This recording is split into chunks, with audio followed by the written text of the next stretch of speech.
The hammer, written and first printed in 1486, describes the identification, prosecution, and punishment for those suspected of witchcraft.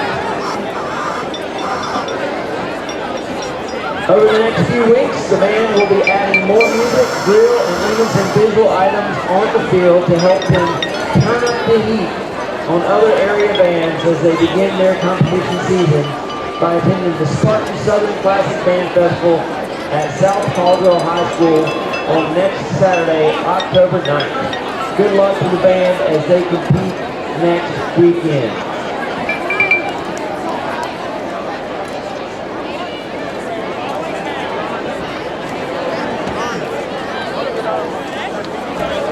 Please join drum major Katie Martin as the Sound of Grizzly Pride performs their 2021-22 field show, Malleus Maleficarum, the Hammer of Witches.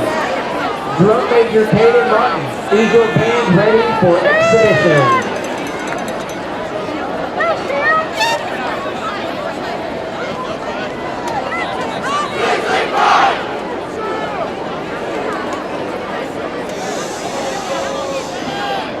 Oak Grove Grizzly Band, you may take the field in exhibition.